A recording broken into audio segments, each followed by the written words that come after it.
At 10:17 a.m. on Tuesday, I signed my name beneath Clause 4.2 of my grandfather's agricultural trust, transferring full operational control of the apiary, and 12.6 surrounding acres into my authority. The notary pressed her seal until the paper held the imprint of finality.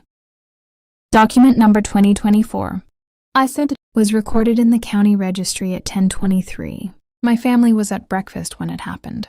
In 6 days, they'll gather at the farmhouse for what they're calling a welcome home dinner. They think it's for me. It isn't. The bees were always separate from the house. Grandpa structured it that way in 2012. Land follows labor, he wrote in the margin beside the clause. No one mentioned that clause when I came back wounded last month. No one mentioned ownership when my chair disappeared from the table. Operational control doesn't require announcement. It requires documentation. By Saturday at 6:30 p.m., they'll understand what they forgot to read. It started the day I came home. I came home on a Thursday at 3:42 p.m. with a government envelope under my arm and a limp I could not disguise. The discharge papers were folded once, then again, as if reducing their size might soften what they meant. My father opened the door and looked past me first, as if expecting someone stronger to step through behind me. He took my bag without meeting my eyes. My mother hugged me lightly, careful not to press against the brace beneath my jeans. We didn't think you'd stay long, she said. Just until you figured things out. My brother's truck was parked in my old spot. Inside, my bedroom door was open, the bedspread replaced with his.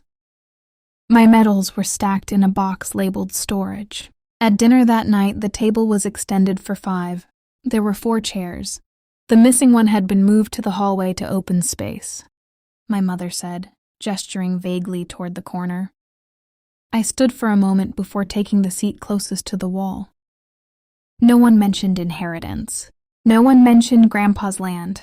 They mentioned recovery, options, and how hard it must be to adjust. Later that week, a photograph made the adjustment permanent. The photograph was taken on November 24th at 6:18 p.m., according to the timestamp printed faintly in the lower right corner. I know the exact minute because I was upstairs icing my knee when I heard the countdown. "Everyone down here!" my mother called. Quick picture before dessert. No one called my name. 2 days later, I walked into the living room and saw it framed above the mantel. My parents standing shoulder to shoulder. My brother centered between them, arm draped confidently across my father's back. The caption written in silver ink beneath the mat read, "The one who stayed." The space where I should have been wasn't empty. It had been cropped. You could see the edge of my mother's sleeve where the original image had been trimmed.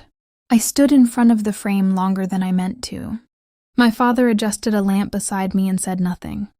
Grief is one thing. Being edited is another. I wondered if Grandpa had known this would happen. If he had written something down besides the trust clauses. If the will said more than anyone had mentioned. The answer wasn't in the house. It was in the shed behind it. The shed still smelled like cedar and smoke. Grandpa's beekeeping jacket hung on a nail by the door, sleeves stiff with dried wax. I hadn't been inside since before deployment. On the workbench, beneath a stack of unused frames, sat a sealed envelope with my name written in his narrow, deliberate script. The ink had bled slightly into the paper, but it was unmistakable. I opened it at 7:12 p.m., standing between the hives. Inside was a single page. "Land follows labor," he had written again. Clause 4.2 of the Agricultural Trust protects the bees from sentiment. They belong to the one who works them.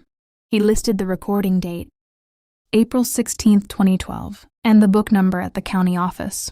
He had underlined operational control.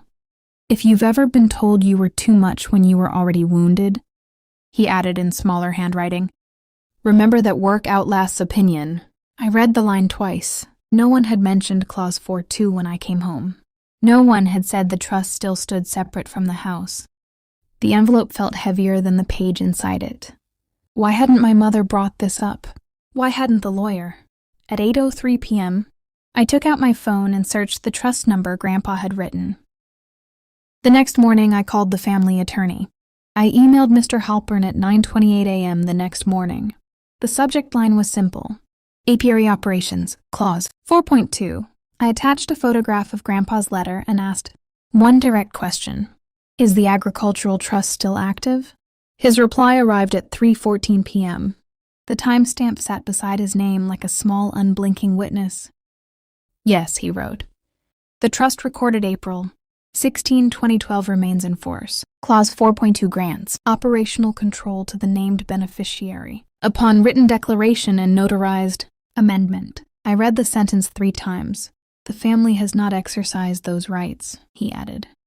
It was assumed you would not pursue them. Assumed.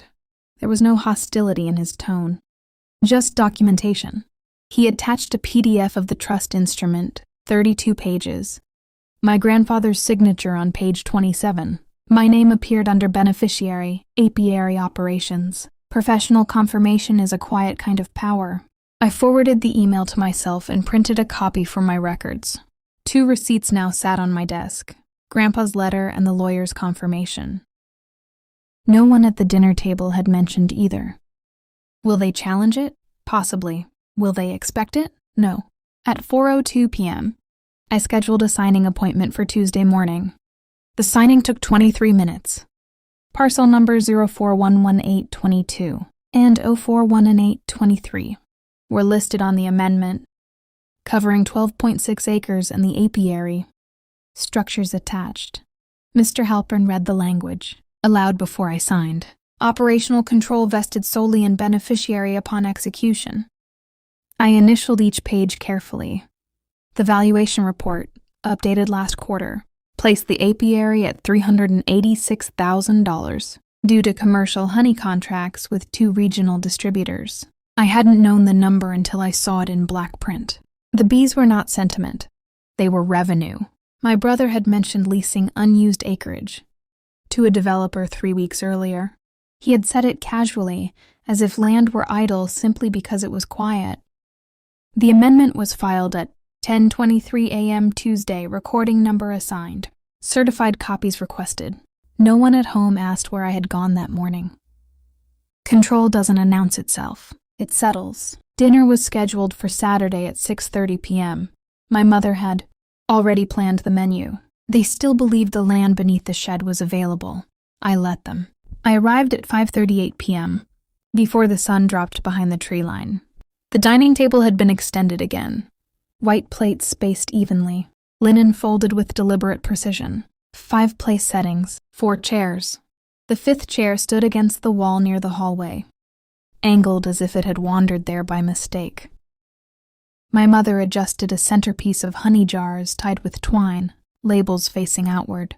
Rustic charm, she said to no one in particular. My brother stood near the window explaining zoning potential to my father. If we lease the back acreage, he said, tapping a printed map, it's passive income. The hives can be relocated. I took the seat closest to the wall again, resting my cane against the table leg.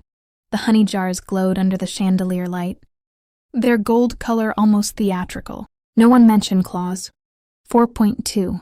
No one asked about the morning I spent in town. Control does not need to argue. At 6:29 p.m., my father lifted his glass. I placed the trust document beside my plate and waited. My father stood at 6:31 p.m., glass raised, voice warm in the way it becomes when speaking to an audience. To resilience, he said, and to the son who stayed. My brother lowered his eyes modestly. My mother smiled toward the doorway, as if someone might be photographing the moment. I waited until the applause softened into the clink of silverware. Then I placed the certified copy of the trust amendment in the center of the table, smoothing it flat with my palm. Clause 4.2, I said, reading directly from the page. Operational control of the apiary and parcels, 041-1822 and 041-1823, is irrevocably vested in the named beneficiary upon execution. Silence does not erupt, it settles. Any development, lease, or relocation of hives requires trustee approval, I continued. That trustee is me. My brother's hand paused over his wineglass. My father's expression shifted, not loudly but definitively. The honey jars remained untouched between us. I did not raise my voice. I did not explain further. The land followed labor, and the labor was mine. I was outside at 5:56 a.m. Veil secured, smoker lit. The air carried the low, steady hum that only sounds chaotic from a distance. Up close it is rhythm. I checked each frame methodically, brushing bees aside with the back of my glove. The honey was thick this season, darker than last year. Labor leaves evidence. At 7:12, my phone vibrated in the pocket of my jacket. "Can we talk?" my brother wrote.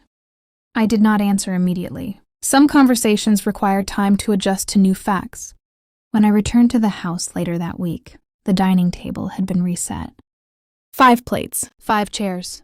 The missing one had been restored without announcement.